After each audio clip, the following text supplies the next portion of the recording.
Good morning and welcome everyone. তোমাদের আরও একটি নতুন ভিডিওতে আমি সকল ছাত্রছাত্রীদের স্বাগত জানাচ্ছি। আজকে আমরা করব ক্লাস সপ্তম শ্রেণীর বাংলা অর্থাৎ বাংলা বইয়ের অধ্যায় 3 পাগলা গণেশ। লেখক যিনি রয়েছেন শীর্ষেন্দু মুখোপাধ্যায়। আজকে এই গল্পের আমরা সমস্ত প্রশ্ন উত্তরগুলি আজকে সমাধান করব। চলো দেখে নেওয়া যাক। ফার্স্ট র্যাকেটটি আছে, সঠিক উত্তর বেছে নিয়ে লেখো। পাগলা গণেশ একটি কি বিজ্ঞান, কল্পবিজ্ঞান আর রূপকথার গল্প? বলবে কল্পবিজ্ঞান, পুরো কল্পিত। মানে যিনি লিখেছেন অর্থাৎ শীর্ষেন্দু মুখোপাধ্যায়, তিনি পুরো কল্পনা করে গল্পটি লিখেছেন। ওকে, নেক্সট কী আছে দেখো। অবজারভেটরির বাংলা প্রতিশব্দ কী? অবজারভেটরি মানে কি বলো? নিরীক্ষণাগার, মানে যেখানে দেখে আমরা কোনো কিছু দেখি, অবজার্ভ করি। অবজার্ভ মানে লক্ষ্য করা। নেক্সট চলে আসো। সভ্য সমাজ থেকে দূরে পালিয়ে গিয়ে গণেশ কোথায় আশ্রয় নিয়েছিল? বলবে হিমালয়ের গ্রীগুহায় আশ্রয় নিয়েছিল। ওকে, নেক্সট। গল্পের তত্ত্ব অনুসারে মৃত্যুঞ্জয় টনিক আবিষ্কার হয়েছিল কত বছরে? 3439 সালে মৃত্যুঞ্জয় টনিক আবিষ্কৃত হয়েছিল। নেক্সট চলে সংক্ষেপে উত্তর দাও। প্রথম প্রশ্ন দেখো, সালটা 3589। এই সময়ের মধ্যে পৃথিবীতে কোনো কোনো নতুন বৈজ্ঞানিক আবিষ্কারের কথা গল্পে বলা হয়েছে। দেখো, 3589 সালের মধ্যে মাধ্যাকর্ষণ প্রতিরোধকারী মলম ও সূর্যের সর্বশেষ দুটি গ্রহ আবিষ্কৃত হয়েছে। পাশাপাশি জানা গেছে সৌরজগতের আর কোনো গ্রহ নেই। আলোচ্য গতিবেগ সম্পন্ন মহাকাশযান এবং বিভিন্ন ধরনের উড়ানযন্ত্র আবিষ্কৃত হয়েছে। তাছাড়া মৃত্যুঞ্জয় টনিক, যা খেলে পৃথিবীতে মানুষ আর মরে না, তাও আবিষ্কার হয়ে গেছে। নেক্সট কোশ্চেনে চলে আসো। 2.2,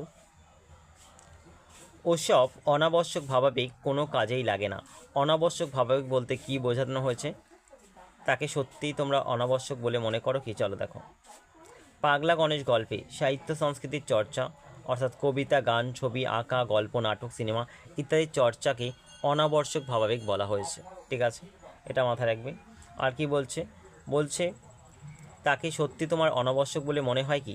না, এগুলো কোনোটি জীবনে অনাবশ্যক নয়, কারণ এগুলির চর্চা বন্ধ হয়ে গেলে মানুষ পুরোপুরি যন্ত্রে পরিণত হবে। দেখো, চর্চার অভাবে মানুষের মনে আর ওসবের উদ্রেক হয় না। মানুষের মন থেকে কোন কোন অনুভূতিগুলি হারিয়ে গেছে? মানুষের মন থেকে দয়া, মায়া, করুণা, ভালোবাসা ইত্যাদি অনুভূতিগুলি হারিয়ে গেছে। নেক্সট কোশ্চেন চলে আসো। ব্যতিক্রম অবশ্য এক আধজন আছে, ব্যতিক্রম মানুষটিকে? বলবে ব্যতিক্রম মানুষটি হলো পাগলা গণেশ। কীভাবে তিনি ব্যতিক্রম হয়ে উঠেছেন? সালটা 3589 সালের মানুষ বিজ্ঞান ছাড়া আর সব কিছু চর্চা বন্ধ করে দিয়েছে। কবিতা, গান, নাটক, গল্প, সিনেমা, ছবি আঁকা ইত্যাদি নিয়ে কেউ আর মাথা ঘামায় না। মানুষ আর খেলাধুলো করে না। অলিম্পিক, বিশ্বকাপ ইত্যাদি বন্ধ হয়ে গেছে। মানুষের মন থেকে দয়া, মায়া, মমতা, ভালোবাসা বিদায় নিয়েছে। 150 বছর আগে যখন এইসব শুরু হয়, গণেশ তা মেনে নিতে পারেননি। তার মতে বিজ্ঞানের বাড়াবাড়ি একটা সীমা থাকা দরকার। কালের নিয়মকে উল্টো দিকে ফেরানো যাবে না বলেই তিনি হিমালয়ের গুহায় আশ্রয় নেন। সেখানে বসে তিনি কবিতা লেখেন, গান গাইতে শুরু করেন। এভাবেই তিনি ব্যতিক্রম হয়ে উঠেছেন। ওকে, নেক্সট কোশ্চেন চলে আসো। ও মশাই, এমন বিকট শব্দ করছেন কেন? কার উদ্দেশ্যে কারা এ কথা বলেছিল? কোন কাজকে তারা বিকট শব্দ বলে মনে করছেন? খুবই গুরুত্বপূর্ণ প্রশ্ন, ভালো করে পড়বে এটাও। বলছে পাগলা গণেশের উদ্দেশ্যে কথা বলা হয়েছিল। আকাশপথে তিব্বতের রাজধানী লাসা থেকে পাকিস্তানের রাজধানী ইসলামাবাদ যাওয়ার সময় দুজন পাখনাওয়ালা লোক হিমালয়ের উপর থেকে নেমে এসে এ কথা বলেছিলেন। ওকে, নেক্সট কি দেখো। পাগলা গণেশের গলা ছেড়ে গান গাওয়াকে তারা বিকট শব্দ বলে মনে করছেন। নেক্সট, গণেশ তাদের মুখশ্রী ভুলে গেছে। গণেশ কাদের মুখশ্রী ভুলে গেছেন? গণেশ তার 3 ছেলে ও 1 মেয়ের মুখশ্রী ভুলে গেছেন। তার এই ভুলে যাওয়ার কারণ কি?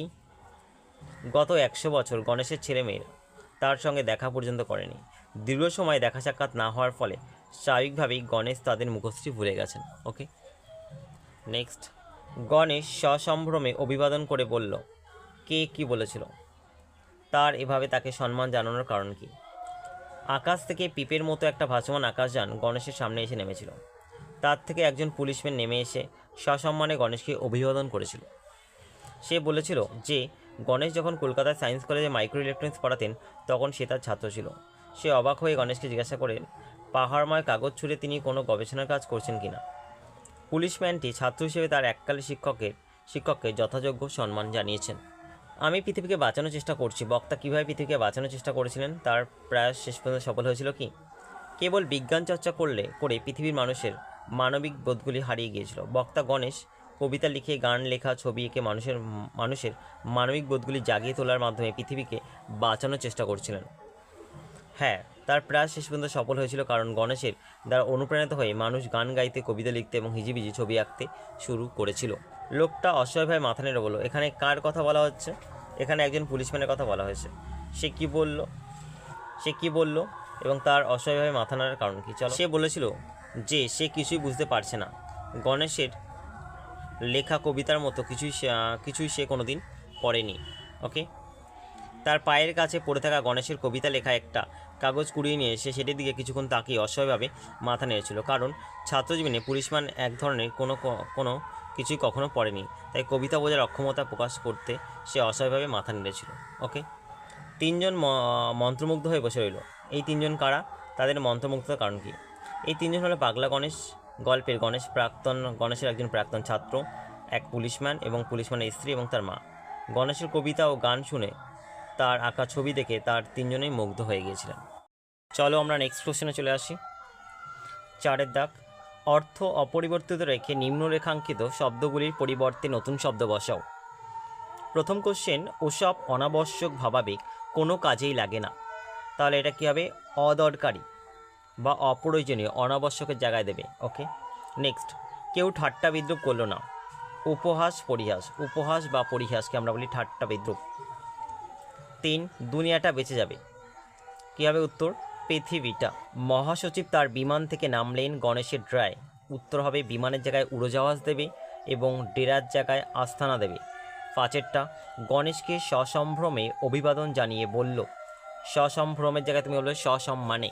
লোকে গান গাইতে লেগেছে, কবিতা মক্ষ করছে। মক্ষ মানে অভ্যাস। হিমালয় যে খুব নির্জন জায়গা তা নয়।